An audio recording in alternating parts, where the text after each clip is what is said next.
வணக்கம். நமக்கு என்கிற ஞானத்தையும், வேத ஜோதிட ஞானத்தையும், ஆன்மீக ஞானத்தையும் வழங்கிய அனைத்து குருமார்களுக்கும் நன்றி என்ற வேளையில் இது ஒரு ஜோதிட விளக்க வீடியோ விருப்பம் உள்ளவர்கள் தொடர்ந்து பார்க்கலாம்.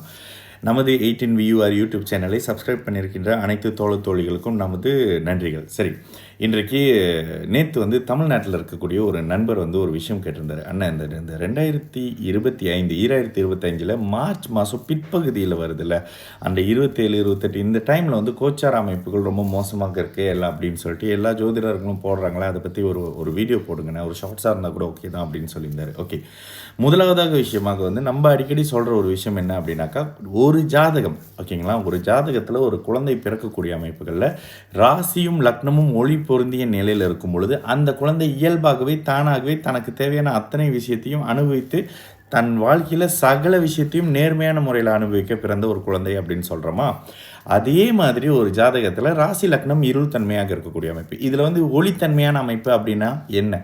ராசியோடு லக்னத்தோடு குரு சுக்கிரன் பௌர்ணமி சந்திரன், முதலில் பௌர்ணமி சந்திரன் குரு சுக்கிரன் அட்லீஸ்ட் ஒரு தனித்த புதன் இருக்கிறது. அந்த லக்னத்தை சுபத்தன்மையாகக்கூடிய அமைப்பு, அந்த ஜாதகத்தினுடைய அந்த லக்னத்தினுடைய ஆதிபத்தியத்துக்கு ஏற்ற மாதிரி. ப்ரீவியஸில் ஒருத்தர் பணம் சம்பாதிக்கணும்னு நினைக்கிறீங்கனாலே அப்போனா உங்களுக்கு புதன் வளர்த்துருக்கணும்னு சொல்லி போடும்போது புதனும் 6, 8, 6, 12 வளர்த்துருக்கணும்னு சொல்லி போடும்போது ஒரு ஜாதகத்தில் புதன் 6ஆம் அதிபதியாகி லக்னத்தில் சுபத்துவமாக இருந்தார் பாருங்க. இந்த அமைப்புகளில் இருக்கும்பொழுது சுபத்துவம் தான், ஆனால் புதனின் காரகம் அந்த இடத்துல ஆதிபத்திய ரீதியில் அப்படி வரும். இந்த ஜோசியம் புரிஞ்சவங்களுக்கு தான் புரியும். ஓகே, இந்த அமைப்புகளில் ஒளி பொருந்திய நிலையில் இருக்கும் பொழுது உங்களுடைய ஜாதகத்தில் லக்னத்தையும் ராசியும் ஒளி பொருந்திய சந்திரன், ஒளி பொருந்திய குரு, ஒளி பொருந்திய பங்கமே இல்லாத ஒரு குரு அந்த குருக்கு அஸ்தகங்க தோஷம் இருக்காது. அந்த குருக்கு ராகு கேதுவோட இருக்கிற, குறிப்பாக ராகுவோட இணைவு இருக்காது. அமாவாசை சந்திரனோட இணைவு இருக்காது. ஏன்னா அமாவாசை சந்திரனோட சேரும்போது அமாவாசை சந்திரன் ஒரு ஸ்பாஞ்ச் மாதிரி குருக்கிட்ட ஒளியை ஈர்த்துக்குவார், அப்படியே உறிஞ்சிக்குவார். அந்த ஒரு சில தன்மை வந்துடும். அப்போது இந்த அமைப்புகளில் பங்கமே இல்லாதவர்கள் உலகத்தில் மிக சிறந்தவராக இருப்பாங்க. உங்களோட வீட்டில், உங்களோட சொந்தக்காரங்களில், உங்களோட ஊரில் ஒருத்தர் மிகப்பெரிய ஒருத்தராக இருக்கிறாரு, நல்லா சம்பாதிக்கிறாருங்க, நல்ல லக்ஸரியான வாழ்க்கையை அனுபவிச்சுக்கிட்டு இருக்காருங்க அப்படின்ற அவரோட ஜாதகத்தை எடுத்து பாருங்க. இந்த லக்னம் லக்னாதிபதி சுபத்துவம் கூடவே தசா புத்தி யோக தசையாக சுபத்துவமாக நடந்துகிட்டு இருக்கும். இதே மாதிரி ஒருத்தர் தாங்க முடியாத கஷ்டத்தில் ஒருத்தர் இருக்கிறாருன்னு வச்சுக்கோங்க.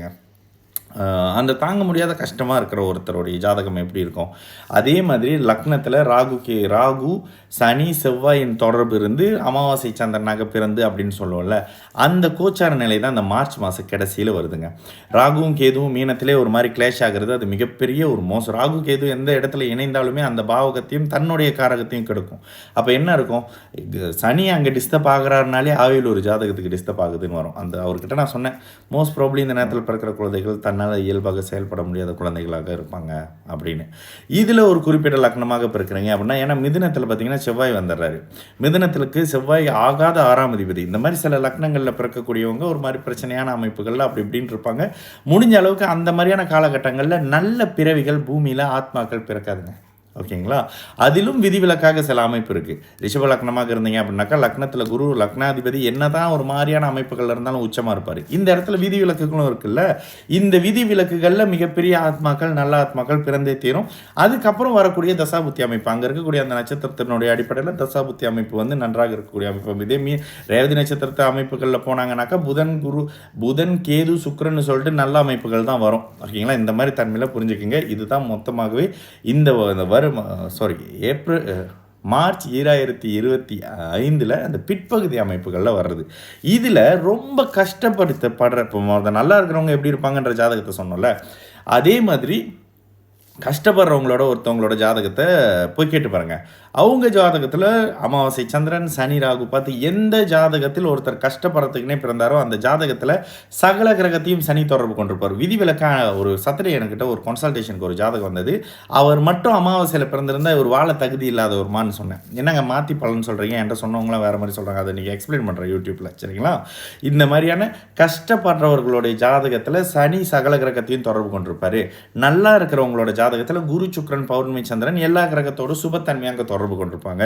இதை நீங்களே வாங்கி செக் பண்ணி பாருங்கள். உங்களுக்கே கேட்டு நான் எப்படிங்க அதெல்லாம் போய் கேட்டு செக் பண்ணுவேன் அப்படின்னு. கடந்த சாட்டர்டே நைட்டு நான் மச்சானங்கள்லாம் சேர்ந்து ஒரு கிளப்பிங் போனோம்.